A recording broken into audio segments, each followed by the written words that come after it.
Alrighty guys, I have not made a video in quite some time. Like I said, I've been sick, these kidney stones. If I eat, I get sick. If I don't eat, I get sick. Feels like a mule's kicked me in the side. This is a 7310 cylinder that I've had this saw tore down for probably almost a week now, and I haven't felt good enough to get out here to even dink with it. And I've been asked several times, I couldn't count how many times I've been asked, how do I get my cylinders squared up in the jigs. There's several different ways of doing it. If the lathe that you have, if you made your mandrel, the day that you make your mandrel, that's probably the most accurate it's ever going to be, is before after you make the mandrel and you don't take it out. That's probably as accurate as it's going to be. When I make a mandrel, I like to, this chuck's got a recess right here, but I've got a black line, and whenever I make a mandrel, I mark the mandrel. That way I can put it back in exactly, because if maybe if you had a brand new lathe, but when you're dealing with old beat up stuff like what I've got, if I was to flip this and move that black line anywhere else, this piece will get a wobble in it. Right here it spins real true. I checked it with a dial caliper. I can't show you the dial indicator gauge that you can put on there because it is currently holding you guys up with the phone. The magnetic base mount that my indicator is mounted to. I've got another one down here that I use for measuring my depth of cut. Mandrels are probably the most accurate way and easiest way to cut your base on a lathe. Before I had a bunch of mandrels, where is it? I've used an exhaust expander many times.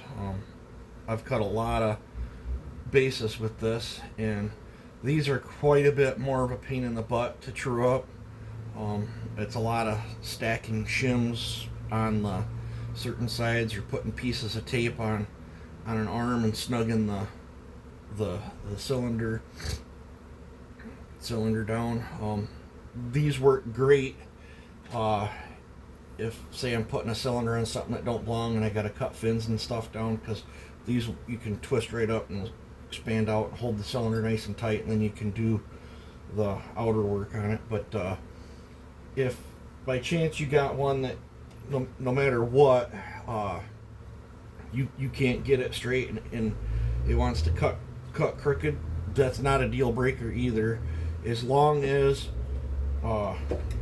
your connecting rod and piston flexes this way. They're not meant to flex that way. If say if you're whatever, let's just do fourth thou, say if you're fourth thou crooked, no matter what you do, you can't get it out. Set it up where whichever way you're going to tilt your jug. Typically when I do it, I like to lean them. If I got one that won't square up, I'll lean it back. You can tip your jug any which way you want in line with this, and it won't hurt a thing, because this flexes. This connecting rod don't care if that jug's like that. I mean, look on a 5 series Husky. Their cylinders are way laid back. As long as you tip, you don't want to tip them this way, because then you're going to side load it and you're going to have problems.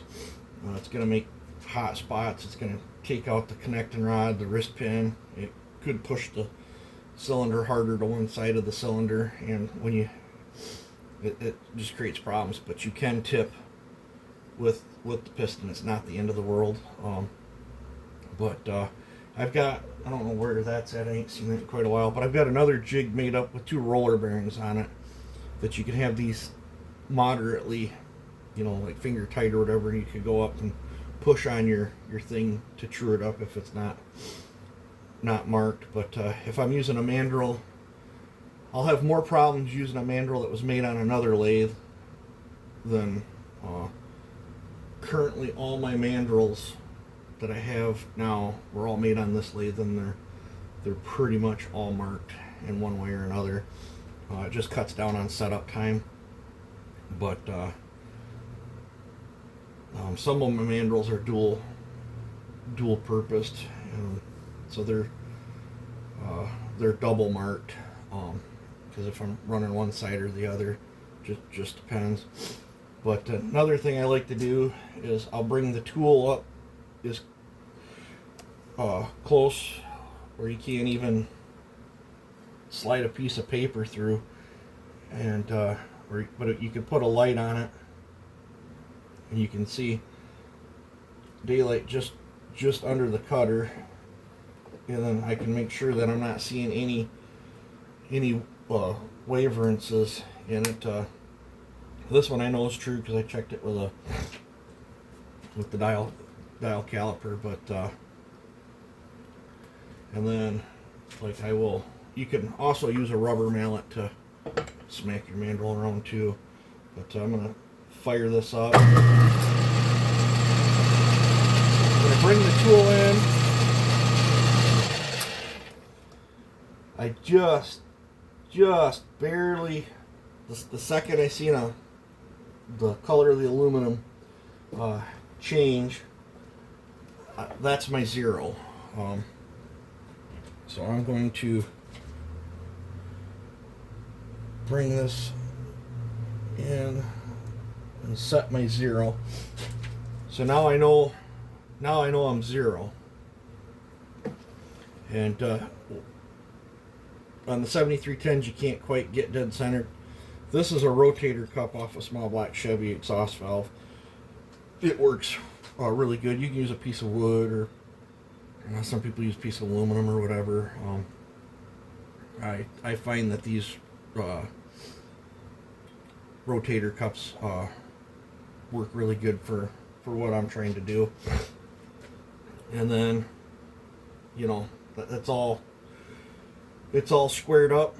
Now all I got to do is cut my desired amount off the base of this, and on this, because it's got the skirt that drops through, whatever I cut off the base, I will cut off the skirt as well.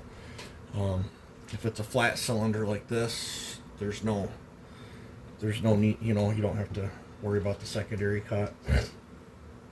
But yeah, I think I'm gonna call this a video here. I don't know. I ain't feeling very well. I don't know. I'll probably get this base cut and the squish set today. Oh, if you're doing a cut, what I like to do is a squish read while it's bolted on there, and then get my solder read, and then I'll take a measurement of that, and then whatever desired squish that I'm after, I will subtract that to what the squish was, and that lets me know how much I need to cut off the base. It's pretty simple math there. Anybody with a calculator can do it. Say if you wanted to cut,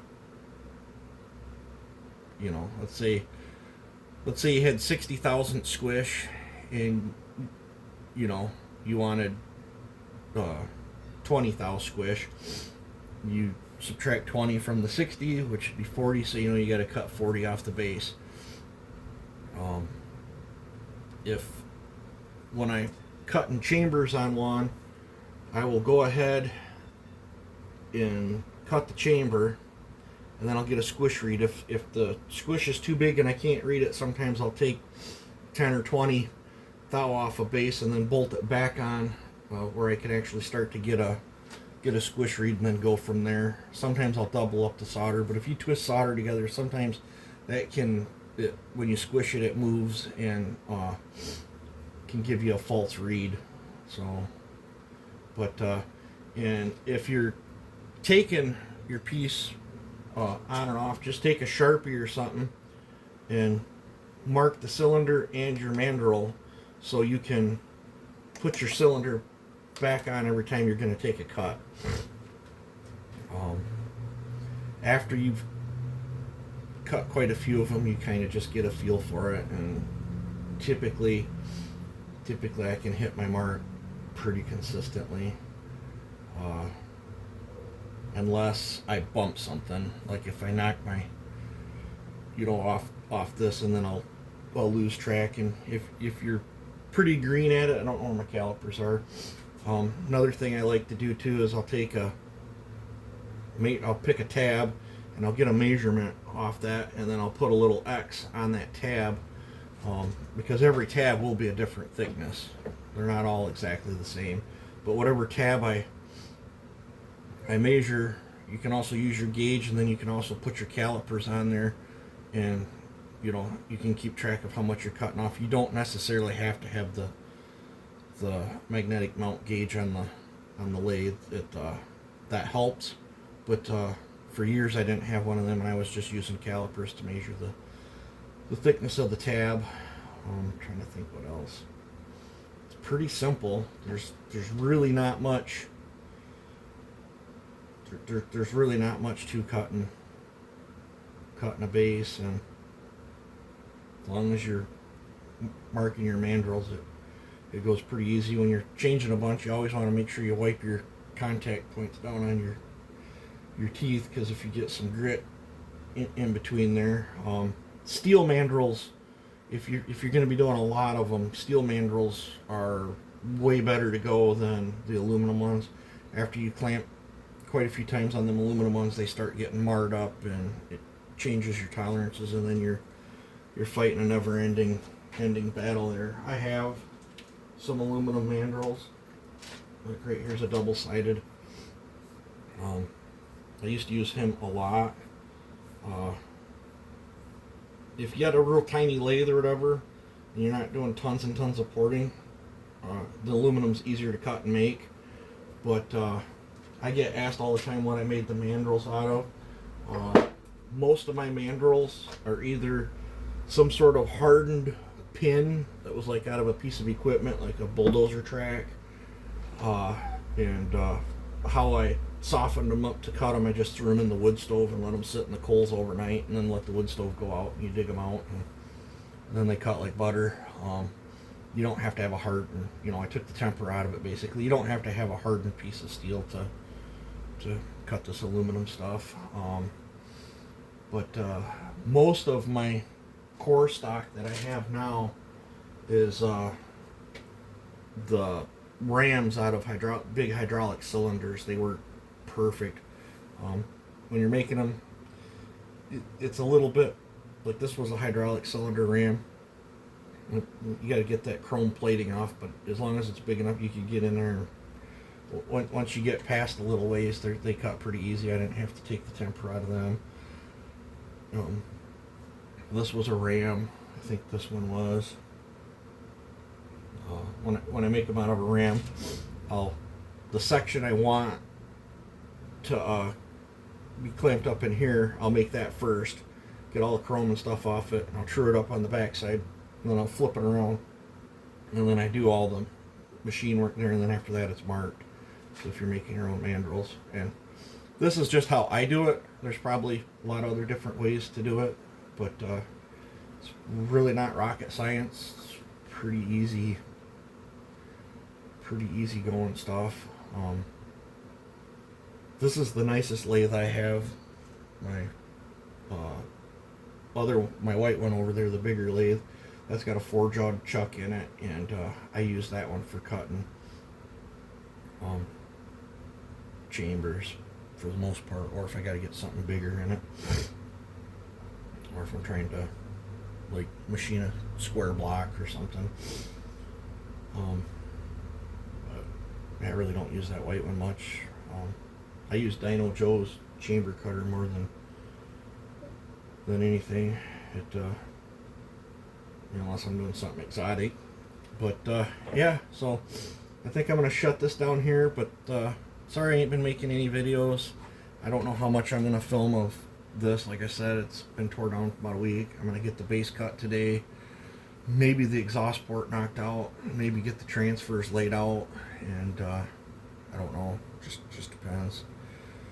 Just depends. But you guys take it easy and have a good one.